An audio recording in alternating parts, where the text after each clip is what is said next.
y'all today is a conversation about what's actually happening in your classroom. This is part of a series, a 10-part series on arts exposure, arts integration, and arts education, which is standards-based arts education. So Jeremy and I have already done a couple of modules that were very much, this is what RBT is, this is how the standards were written, this is how they're, this is sort of what they mean. And what we got, we've got a lot of feedback from the people who've taken the first 8 modules that they want to hear real concrete examples, what's going on in the classroom. So this is about standards, but it's not an abstract conversation about standards. It's real world, it's concrete, it's about stories, it's about what is actually happening. Later Map, I'm the dance and visual arts consultant at the North Carolina Department of Public Instruction, and we have some virtual guests today and some guests here at DPI, and they are going to introduce themselves. Hi, I'm Melissa Poppy. I teach at Green Hope High School for the visual arts and many different subjects while I'm there in the arts field. Hi, I'm Kate Cummings. I am the dance educator at Daniels Magnet Middle School, and I've been there starting a new program, and I've taught 10 years at a high school. I'm Jeremy Tucker, and I am the Music and Theater Arts Education Consultant at DPI. All right, I'm going to unmute Chuck. Chuck, can you introduce yourself? Hi, I'm Chuck Stowe. I teach theater at Stuart Cramer High School in Gaston County, just west of Charlotte. Great. Thanks, Chuck. All right, I'm going to mute him. And Gussie, I'm going to unmute you. Go ahead, Gussie. I'm Gussie Marshalsea, and I'm the visual arts teacher here at Pleasant Grove Elementary. Great. Thanks for joining us. And let's see, Jana. Go ahead, Jana. Hi, I'm Jana Winders, and I teach K-5 music in Wilson County Schools. This is my 16th year of teaching elementary music. Great. All right. Thank you all so much. So we're going to start off with the first question, which you can see on your screens, those of us who are joining us virtually. How do you use the standards to strengthen your arts programs? So who would like to start us off? Chuck has his hand raised. There we go. All right, go ahead, Chuck. Well, I think using the standards for strengthening our arts programs, it's the foundation for successful unit planning. For me, I build units and daily lessons off of this type of foundation. Every unit that I work on has at least one standard identified as the key focus for that unit, and then I use the objectives to inform choices, making the daily lesson plans. So many of us in theater, I really think across the board in the arts, often have multiple levels in the classroom at the same time. As we use the standards, it helps us to ensure that we're differentiating instructions for the various levels and that we're planning for all of our students' success. Great. And Chuck and anybody else, I just have a follow-up. How do you find communicating the standards or using the standards helps in your communications with administrators, parents, other community members about sort of what you're doing? And actually, Kate has her hand up, so I'm going to mute Chuck. Go ahead. So one thing that I think that helps educators or teaching artists to use the standards to strengthen the arts programs, specifically in dance, often administrators, when observing the class and even parents, they ask the question, how do you assess the students? And it can be viewed as subjective because it's art form, I know for dance, and I'm sure across the board for all arts. By having explanations and showing that you're assessing your students with the standards helps create a more valid reason of why dance and any art form should be offered in the school. Great. Thanks. And I see Jana has her hand up, so I'm going to unmute Jana. Go ahead, Jana. Hi, this is Jana, and I think the standards, especially for elementary programs, it helps us to strengthen our program because we see them for 6 years, from kindergarten through 5th grade. So for me, the standards is an easy way for us to begin at the very foundation in kindergarten, and it helps to guide our students all the way through 5th grade. So for me, it gives a focus to my planning from when that child comes in as a 5-year-old all the way till they leave me when they are 11. Great. Okay, Melissa, go ahead. Thanks, Jana.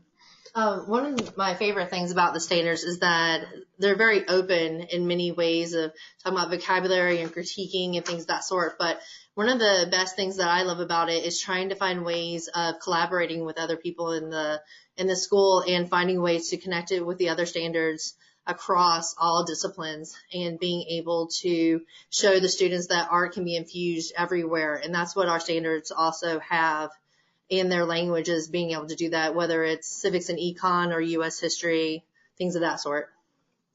So you brought up a good point, both of y'all, Gina and Melissa. So my sort of follow-up to that is, are you aware of, or do you yourself work with people like teachers below you or above you to sort of help with some of those, what we call articulation? Like for those of us who are high school teachers, you work with middle school teachers as your kids come in. And Kate, you have your hand up. So as an educator at the high school level, in the past, I've worked with both of my feeder programs at the middle school level. We've done collaborative projects, such as a simple example would be creating a finale, inviting the middle school dance programs to perform. I've also seen within Wake County Public Schools, for example, Pieces of Gold. I've seen a high school and a middle school work collaboratively together using the standards to create a piece to audition and perform in Pieces of Gold. As a current middle school educator, I've been in communication with the two high schools that we prominently feed into to make sure that I'm not only covering all the standards that that teacher really emphasizes in their beginning level, but also to have that conversation of where they find the weakness in their beginning level students and even students who audition for placement in the second level. Where do I need to concentrate my efforts in order to make sure that that student can excel? For one of my feeder programs, they do have the IB program, and with IB dance, it's very heavy on choreography, and that's something that I talk to our feeder school to make sure that those students come in prepared so they can make sure that they're successful in the IB program. So I'm going to open this up to anybody. How do you actually make that happen? like what is the real, because I'm sure there's some people out there like, I'd love to do that, but I'm struggling with that. So how do you make those connections with people so that you can talk about articulation and other things? Sure, this is Melissa. I actually go to Davis Drive or at different functions, whether it be at conference or at shows when our students are presenting. Please know that we our teachers love to talk to one another at the show and talk about what they're doing, but it's nice to also talk to the middle school teachers and find out what they're doing and what they're interested in, what the strengths of the students that are coming up the next year are going to be bringing in. So it's really neat to collaborate with them and get a feeling with that. And you create really great relationships that way. And then they also almost preemptively next year will tell you, hey, just letting you know this, awesome artists are coming, or like that you might want to focus on this a little bit more in the following year. So it's really nice to talk to them. I think Gussie had her hand up. Okay. Sorry, Gussie. Yeah, let me unmute you, Gussie. Sorry, I missed that. Let's see here. Go ahead, Gussie. Yes, this is Gussie. I wanted to piggyback on collaboration. And I think the one thing that is so important to us is our PLTs, whether they're actually in-house as far as at our schools or, with the other art teachers. And I think that assists us with unpacking the standards and help us with learning targets, because a lot of times on our own, sometimes we can get a little bit locked in, but I think once you are collaborating with the other staff members, whether it's in your school or whether it's outside, that it helps you to develop the learning targets. It also assists you with designing those relevant creative lessons, and also too, as far as student levels, where are they and where do you go from here? So I'm going to ask a hypothetical here, because a lot of the people that are listening may really be struggling with how to connect with you. There may not be another dance teacher in their district, or they may not have a PLT. So what do you think could you suggest as a way to connect? Okay, go ahead. Kate has her hand up. So ways to connect with, for example, dance educators. One of the biggest organizations for dance education is the National Dance Education Organization, but something more on the central level would be the North Carolina Dance Education Organization. They do an annual conference, which is very helpful, and they bring in not only collegiate, but studio and public educators to come in together and share best practices. And we've even brought in DPI each year to share information about standards. I know that I've had friends at in Eastern Carolina and Western Carolina, so not so much Central, because Central has a strong support for dance education. But once you get out there and you're the only teacher within the surrounding 5 counties for dance education, it kind of gets intimidating. So by joining something as simple as just that organization and once a year just connect, you can easily network with somebody who is a beginning teacher or even someone who has retired and make that connection to talk to them about sharing best practices. There's a lot of retired dance teachers in the state who not only substitute but serve as, I guess it's assistant professor or some type of educator to share and help out beginning dance teachers. I know it can be intimidating, especially if you're coming from out of state without that connection, and there's been plenty of dance educators that I've met in that situation. But the great thing about, and I would say for any art form, is there are plenty of people who are there, who have been there, done that, and know what it's like to feel, especially if you have not familiar with the North Carolina Essential Standards. Great. Thank you so much. And we had Chuck and Jana, and Gussie too. So I'm going to start at the top of my list with Chuck, and I'll work my way down. Go ahead, Chuck.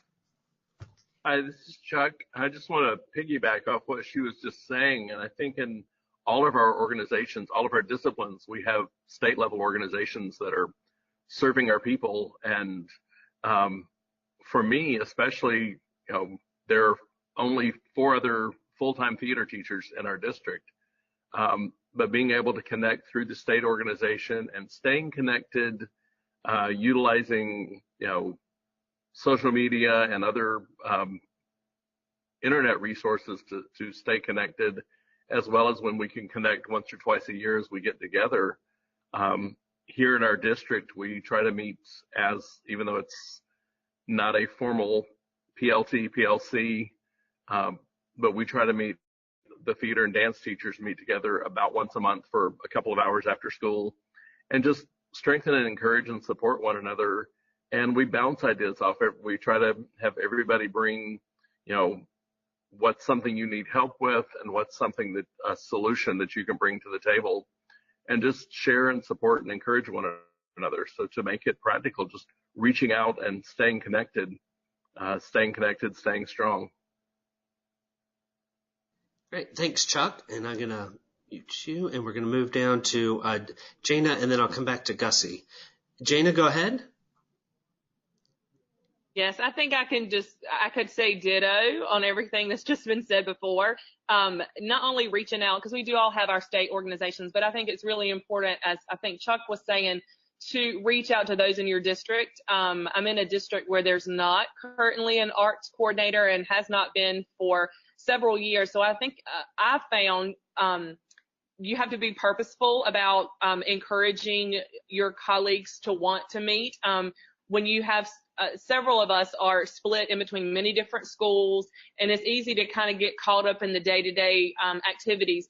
But I think really in our district, being purposeful about emailing and say, hey, let's meet. Like for me, our central office had no PLCs scheduled for us. There's not any that are led by the district. So I started one. And so we meet on our own at least once a month, sometimes more, it just depends. But we ask each other, what do you need help with, best practices, and all of that stuff. And it like that Chuck said, it's to encourage each other, to remind each other, why we're here, what we're doing, but also to be, teacher leaders in our district to say, this is what we should be doing, because new teachers coming in don't know. And when there's not that support system, and sometimes not money to join state organizations, having that cohesiveness in between your colleagues in your district can be really important. Thank you, Jana. You made a lot of good points there. Gussie, I'm going to go ahead and unmute you. I saw your hand for just a moment. Go ahead, Gussie. Yes, I agree with everyone, what they've been saying, and would like to piggyback on that. The one thing that I want to mention are the staff developments, networking with people during different staff developments around Wake County outside of your school. I know with the museums, there's so many different staff developments that are offered, and I've met a lot of different people from different areas, and also too to keep in contact with them. There you go. Go ahead, Melissa. Hi. One of the things that the visual arts high school teachers like to do is to talk to a couple of the different local businesses. And we have Jerry's Artorama in Raleigh, and they've actually let us do a play date where we get to use different materials and get to experiment. And we also get to come together for teachers across the county to collaborate and talk about what's happening and problem solve through different civilization situations. But also another thing, if you're not able to do the statewide conference, which I know some people can't afford that, there is the Arts for Life conference that happens for the past couple of years. And it's really good because they bring in lots of different people from all different disciplines all in one place. So you don't only have to collaborate with one of the disciplines, you can collaborate with all of them, which is a really nice way to expand your horizons and see how other people are using the standards. Right. And thank you for that plug by that NCDPI event that we partner with so many different folks, A+ schools and the museum and the Arts Council and the symphony and the ballet. And before you just, one of the things, my first memories of that conference was Liz Dressler, who used to be the Director for Arts Education in Wake County, was approached by a dance teacher in a surrounding county who had no other dance teachers in her district or anywhere close by. And she actually, Liz arranged for her to come to a PLC within Wake County.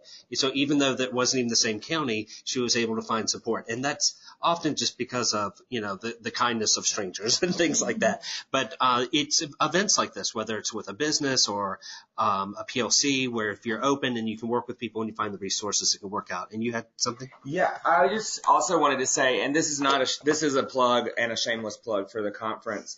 We, especially those that live in the capital city and in larger counties, have an abundance of resources at our disposal as arts educators. So that could be like maybe our local school districts that have arts coordinators, whereas in our smaller rural counties in the state, we don't have that access for whatever reason. Usually that is related to funding streams at the local level. And so I highly encourage you, whether you're a dance, music, theater arts, or visual arts teacher, to come to Arts for Life. We intentionally have partnered with all of the statewide organizations that host and sponsor conference sessions to provide a one day where if you're in a surrounding county, like the experience Liz had with the dance teacher, you can come. You don't have to be a member of an organization. You're already a member if you're a teacher and you're impacting students.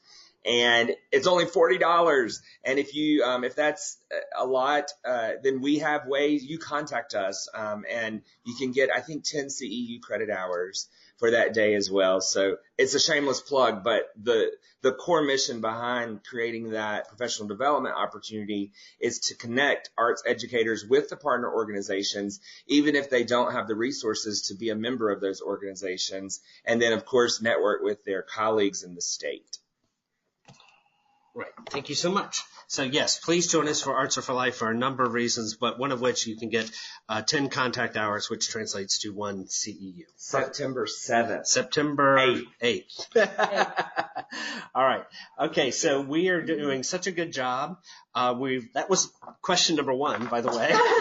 So I'm going to sort of fold 2 questions into one, and that is, what is your process for sort of ensuring success in using the standards all the way from planning through implementation? So just be very concrete and run this through for maybe a pre-service teacher who might be listening out there, or a new teacher, somebody who's really trying to struggle with where do I find the standards? What do I do with them? All that sort of good stuff. So I'm going to open that up. What is your process for using the standards from planning through implementation to ensure success? Okay, Kate. And then, yeah, go ahead. And then I saw the hands too. All right. Kate, wait.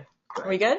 Okay. This is Kate again for teaching dance. And one of the ways of using standards and planning in a meaningful way that dance educators typically do, and I think a lot of the performing arts educators do, is backwards planning from a concert. And if you don't have a concert, thinking about the end product. What do you want to see your dancers or artists accomplish by the end of your course? And of course, this can be a quarter, 3 weeks, year long, whatever you have. The easiest advice I can give for that is, especially if you have a new program developing and you want to create that being valid as an educator, is look at your standards and see where you can create pieces that can convey a certain standard, not just thinking of creating a dance just to dance. And from there, especially if you're a magnet or a school where you want to collaborate within your grade level, for example, a civics course or a 6th grade ELA class, something that they might be reading, you can make those connections to create compositions that not only intertwine your standards, but cross-curricular. And from there, you can backwards plan. One thing, like we were saying about Wake County, is very fortunate for the resources. They do have the standards for dance and all the standards organized in CMAP so that they are organized by unit, and that's been really helpful. I know that there's other resources for other counties where they do that for you, and that has helped me as a dance educator to be purposeful and deciding when I'm going to cover this standard and have everything planned out for that course. Okay, Melissa, and then we'll go to our online guest. Yeah, for implementing and planning the standards, it's actually really nice for the arts standards because we really do get to figure out what vocabulary and what techniques we want to build upon and to make that chronological order to make sure that they're reaching those goals and being able to build up that louder and build up those level of skills. The best way to tell if they're truly growing and implementing what the standards are is basically the 4 C's. Are they being creative? Are they collaborating with one another? Are they problem solving? Are they able to communicate their thought process of how they actually came to that final product? If they're able to go through that whole system of telling you their process, and not only that, but being able to do more and want to do more, is when you see that growth and being able to see the standards grow as they go through the whole level process of from beginning to advanced. Great, thanks. All right, we're going to start with Chuck. Unmute. Chuck, go ahead. This is Chuck, and just following up on what we're talking about with using the standards in a meaningful way, from planning through implementation and success. Many of us work with multiple levels in the classroom, and for me, I found that it's successful by using project-based learning models. For each course, for each unit, I'll start with just pulling out a printed copy of the NC Essential Standards for that course and determine, okay, what are we working with next? What do we need to go? Looking at that, and then look for a way to facilitate mastering of these skills at multiple levels to determine the nature of the project. I mean, script writing is going to look different from costume design, but putting a basic unit setup together is going to be the same. Once I know my desired outcomes by using the standards, I can determine what the students need to learn and how they're going to practice to achieve these outcomes. Then you can use the objectives associated with each of the standard to help frame the work, and that helps determines what each day's lesson plan is going to look like. So when I use the standards, it's much easier to come up with those I can statements, so we all have to post every day for our unit, for our day's activities. But having those clear statements really helps the students know where we're headed and what we're going to accomplish that day. That's what works for me. Oh, yeah. Okay, thanks, Chuck. I appreciate it. And we're going to mute Chuck and go on to Jana. Jana, go ahead. Okay, this is Jana talking about elementary music, specifically using the standards. For me, the key, I think, with elementary, any of our elementary art specialties is long-range planning. And I cannot take total claim for this, but I discovered a woman named Elizabeth Caldwell, and she writes a wonderful music ed blog, and she really just kind of put a light bulb off in my head when it came to standards planning, and really long range for us is the key, figuring out our scope and sequence. What do we want? I sit down in the summer and I decide, what do I want to happen in each 9 weeks for the 6 grade levels that I teach. And, I start at the beginning, I fill in kind of by non-negotiables, which for us is, which students are going to have to do which grade levels performances, and when is it? Is it in Christmas? Is it in the spring? And then I look and see, are there pre-established units that I like to do? Like, I know that 4th grade, their 9 weeks, we're going to start recorders. I know that I'm going to do Carnival of the Animals with kindergarten starting in January. So I kind of fill and map out my non-negotiables, and then I go back and say, okay, inside those non-negotiables, which other standards and objectives can I put in and teach at the same time? And after I've done that, then I can go back and kind of fill in the rest. And then I can go, each 9 weeks and do my short range planning. So for me, I think with the elementary level, it's figuring out what I want to do in the year, and then really just kind of breaking it down, and it helps keep myself accountable, so that I don't get to the end of the year and go, oh, 1st grade did not learn this. So I think for me, the key is mapping it out in the summer, and then not sticking to it, but having that guideline that I can kind of watch as I'm going along and adjust as needed. Thank you, Jana. That made me think of something as I've been listening to y'all. A big part of, I imagine, what you're doing is taking these standards and the clarifying objectives, and in some way, shape, or form, you're going to have to break them down for your students. Because, it's one thing to put it up on a board.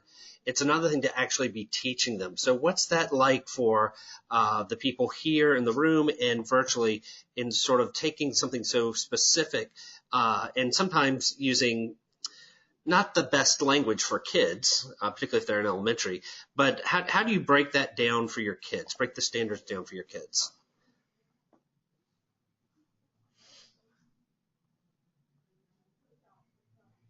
Melissa? Okay, go ahead. I do have my standards on the board of what I do, but as I already mentioned earlier, is that ours are very encompassing, and I could have a standard up for a couple of units because that might be the focus for those units, whether or not to experiment with different media, know the vocabulary for those units. Sometimes it can be that simple, and the students understand that that's what they're reaching for, is that they're going to really focus on the vocabulary, really focus on the techniques to grasp in order to make their art. And then for some of the upper levels, giving them that kind of forethought that they're going to be dealing with, like kind of similar to what I said earlier, is like civics and econ, or they're going to be dealing with learning about contemporary artists, and maybe get to go to the art museum and experience that, and then create their own inspired piece. So you do have those conversations with it, but I don't have to admit, use the language always of the standards. I may get teachers like, okay, one of the standards is totally talking about contemporary views and contemporary artists. I'm not going to say the line by line version of that standard. I'm going to say, hey, we're going to look at some contemporary artists and their different styles, and let's see how we could possibly be inspired by them. It's going to be more of that language. I'm not someone that usually spouts off that kind of language in my classroom. Great. Thank you, Melissa. And Jana, I see your hand, so I'm going to unmute you. Go ahead, Jana. Just one really quick thing that I've discovered that's successful in my classroom is experiencing the standards first. We spend lots of time for several weeks maybe experiencing a standard, kindergarten, steady beat, or identifying a quarter rest. We may go 2 or 3 weeks working on that in a circle together without me identifying what it is. And then when we get to that 3rd or 4th week, I might go to the board, and that's when we identify whatever the objective I'm working on, and we label it. And I say, guys, remember the things that we've been doing for 3 weeks? This is what it is. And I kind of attach some language to it. And it's like, if they've experienced it music-wise and they felt it in their bodies, it makes it more tangible to them, and they seem to latch on to the language more. And then I found that I can go beyond that and go into the application. So for me, with elementary, it's really big to experience it first and then label it and then have them apply it. And it seems if you'll do that experience piece, and don't shortchange the kids on that, but really use that Kadai method and let them feel it and experience it, then it carries through all the way to the application, and the language comes much easier, I found, in my little tiny rural school. Oh, no, that's great. That's actually a perfect sort of segue into our next question, which is how do you know that your students have mastered the standards? Because there's teaching the standards, but sometimes you have to go back and sometimes you have to check to see if they even got it in the first place. So for each one of you, what is that process like of sort of checking for mastery of the standards? And Kate has her hand up. I'm going to mute Gina, and here we go. This is Kate for dance, and one of the great ways that I have used to assess my students for mastery of the different standards is not only, and this also helps with administration and anybody that walks into your classroom and parents, community, if they see your rubrics and your assessment, but is attaching the standards at the top. I also, and this goes along to the unpacking standards, which I've known that a lot of my colleagues have been doing, is underlying the verbs and the nouns within the standard.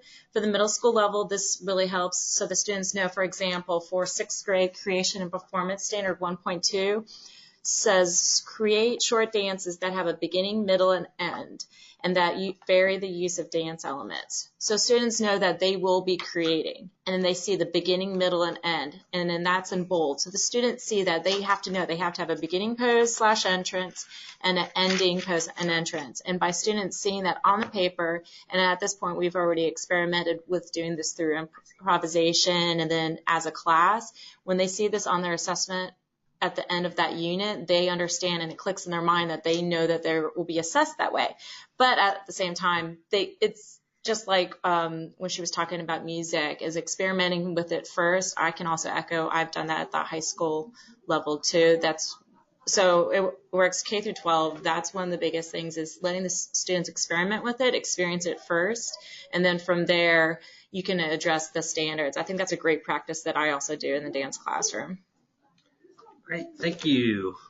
Kate and Chuck, I see your hand up, so I'm going to unmute you. Go ahead, Chuck. This is Chuck, and talking about how our students have mastered the standards. I mean, we're constantly monitoring their progress, informally, sometimes formally with formative assessments. But in terms of just making it practical, I think by finding the real world applications that we can put into this, it's rare that my students will sit for even half a class. I get them up on their feet doing theater and experimenting with different things. It may be that they're working in small groups, they're working in pairs with a partner, but just applying what we're using. And as you're able to see what they're doing, and again, looking at the process as well as the end product, to understand that if they're able to, as someone was talking earlier about going through the process and identifying, okay, how did we determine this, and how do we decide that this was the next thing we needed to do, and ordering the process, and then also looking at what is the product that they're putting forth, and saying, okay, did we meet our goal? But constantly keeping our goal in mind. And the goal might be the process versus the product. But what is our goal? And the standards give us those goals.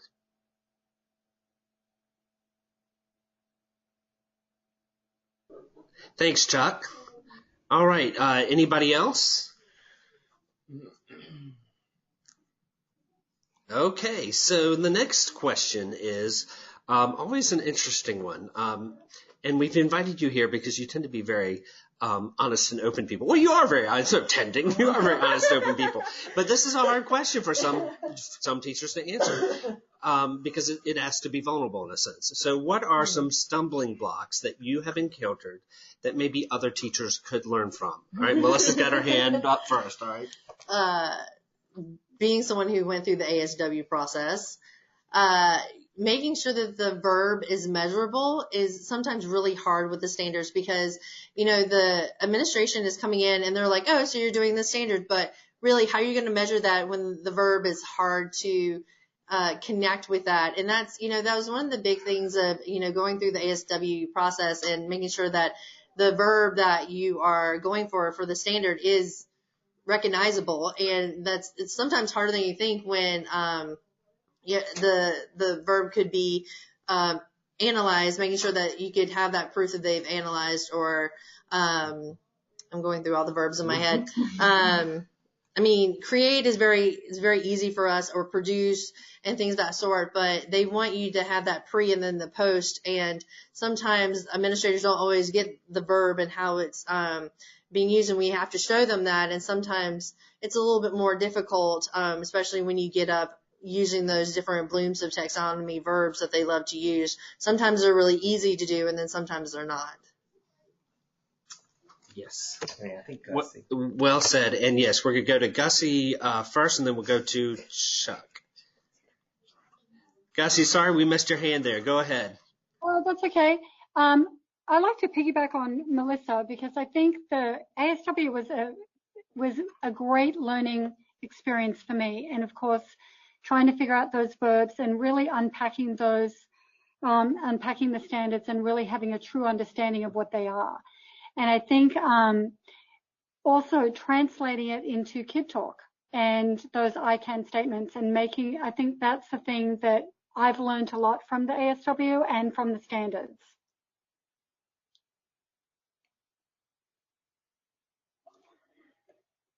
There we go. Go ahead, and Gussie, I'm going to mute you, and then I'm going to do Chuck, and then we'll come back to Kate. Go ahead, Chuck. I think this is a great discussion, and one of the things that I've stumbled on several times over the years, including this semester with one of my classes, is effectively monitoring student progress on a project with project-based learning. And I'm doing more and more project-based learning modules. And this semester, I let a couple of kids who were telling me they were getting their work done, and yes, we're getting it done, or I'm working on that part of it at home because I've got XYZ materials at home to use for that. And one of the things that I found that I have to really rein myself in is not to necessarily trust those students. You want to trust that they're being honest with you, but I need to keep myself reined in on saying, okay, I need some tangible proof. I need some concrete connections to the work that they're doing. And I've really started about halfway through this last unit. I set in place some concrete check-in points along the way. Turn in this piece of the project, your first costume sketch, an outline for your essay, those kind of small things, part of the formative assessment with that. But as I'm learning how to use project-based learning modules more, finding that I really have to monitor very closely that the students are making progress on their projects. Thanks, Chuck. Anybody else who would like to talk about sort of stumbling? Okay. Kate, let me just hand you the microphone. That's all I have to do. This is Kate with dance. I've had many stumbling blocks at the high school level, and then I'm starting to have that with the middle school level with the new curriculum. Some personal things that have happened. I've had administration say that they wanted to see the dance program go a certain way, and some of the directions that they want don't necessarily make a connection with the standards.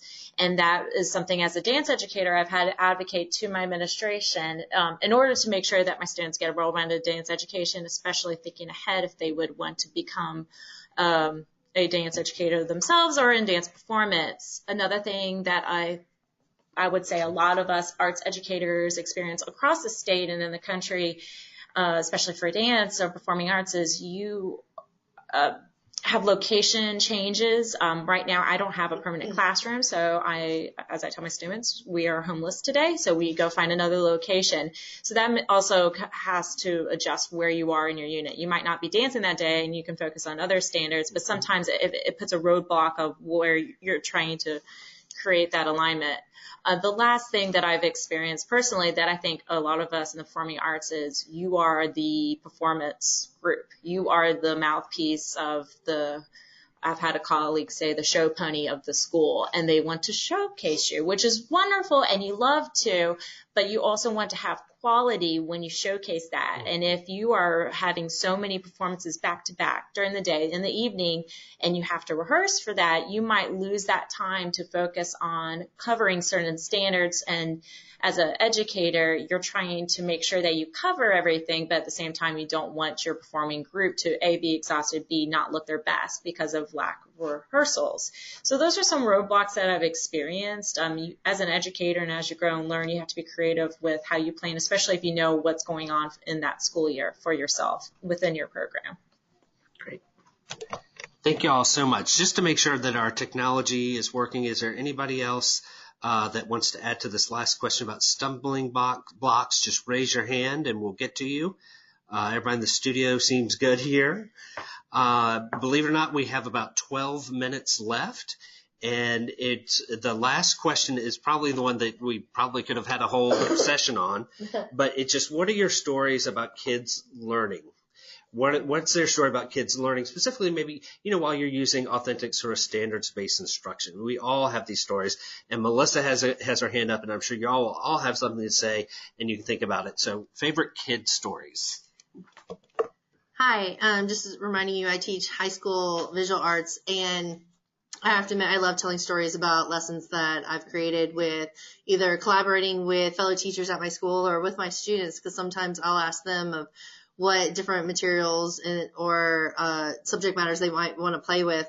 And I do consider it playing because we're having fun. But one of my favorite ones is for the standards when they came out, the proficient standards, they include U.S. history and be able to do that. And I had the best time working with a couple of the fellow U.S. history teachers, and they had this we came up with this great idea to collaborate where my students would create a piece of artwork about a decade in our U.S. history. Whether it's a good decade or a bad decade, the students would have to research the decade and choose which one that they would illustrate. And with that, they had to choose the different symbols from the history to persuade people whether it was good or bad. And then, of course, use color theory and composition to also persuade the viewers. But in that, they couldn't put any dates or any famous names in there. And then the U.S. history students had to come and figure out what decade it was purely from the symbols and imagery that the students chose. And then they had to figure out whether or not our students thought it was a good decade or a bad decade. And that was a really fun one. Another one that I got to do with English classes and the percussion teacher is our Nigerian Udu drums, where English teachers read Things Fall Apart with their students. And within the first couple of pages of Things Fall Apart, they talk about the drum circle and the participants in the drum circle using Udu drums. And I talked to the percussion teacher, and he actually had an Udu drum in his office. And from that, we were able to create a very cool lesson where my students created Nigerian Udu drums. And with that, we're bringing in all these different cultures, which is through all the different standards. And not only that, we're connecting with English standards. We're collaborating with the percussion ones where they had to create their own rhythms and learn about different cultures' instruments. And so it was a really great way to pull in all the different standards together in this one lesson. And later on, the percussion students got to make an Udu, the English students got to make an Udu, so everyone got to take one home and kind of keep that memory of the importance of it. But there's so many different lessons and that you can play with when you collaborate. Or the best thing about the standards and and playing with it is have an open mind, be willing to play, and most likely you're going to have some awesome stories by the end of it. Yeah, absolutely. Thank you so much. I saw Chuck's hand go up. So, Chuck, go ahead. This is Chuck, and I want to be in her class. That sounds like some fun things happening down there. Right. Yeah. Going back to the unit where I was talking about stumbling with some of my kids and not monitoring their progress, well, we wrapped that up today, and in their beginning theater class, they presented a final synthesis project as their exam was actually a presentation. And the students had to create a scenario, write a short play, design and draw costume sketches for each character, design and draw a one-point perspective drawing of their set, perform a reading of the play that they wrote for the class with character voices, and bringing all this together. And each student also does an evaluation, a peer assessment for their fellow students in the class. And as you look at that, the unit actually implements every standard in the beginning theater essential standards document. With that, of course, it is the end of the semester and it is designed to be a synthesis project, but my kids love that project. They've got structured freedom to create their own play, their own production, but yet they've got very specific guidelines to go through, and giving them structure and freedom combined, they're able to use the standards as a tool for where are we going with this and having goals to reach, and then being able to do that. But it's really also rewarding over the last 2 weeks as we worked on this to see them finding their individual strengths and helping coach others to success in that. Another fun project for my kids, we did this several years ago. We're going to be doing it again in the fall, working in collaboration with one of the local churches that has the oldest cemetery in Gaston County. We're doing a walk through time, which is a cemetery project, a performance project tied in around Halloween time. But where we're doing it, it's research-based, it's fact-based. It's not so much the gore and the ghoul, but just creepy walking through a 200-year-old cemetery with that. But we're collaborating with our U.S. history teachers and coming up with what was happening in the world at the time, what was happening in North Carolina, what was happening here in Gaston County at these different points in time, because we've got everything from the 1790s to the 1960s represented. Then our English teacher, one of our creative writing teachers, is taking that packet of information, the fact packs that the U.S. history students put together, and the creative writing students are writing short stories based on the different time periods that the history students have identified. Then those packs come to my theater students who take the short story characters and come up with a character and create a monologue for the characters. And we're using our health occupations people and our EMT training program to identify, okay, if this person drowned in the 1913 flood, what would that look like if that's, the ghost walking through the cemetery? Or if this person died from yellow fever in 1793, or this person froze to death in the blizzard of 1874, some of those areas, how do those manifest? And then my theater students and the art students work together on creating some of the special effects that we need for that, and how it's all going to come together. So it turns into a project with 6 different teachers and their students working together. We're going to have about 250 to 300 students involved in just creating the project with that. But it's all taking it back, everything that we're doing along the way, it's all tied into interpreting our culture and getting the historical and cultural perspective on how all of this is working and how we're all working cross-curricularly.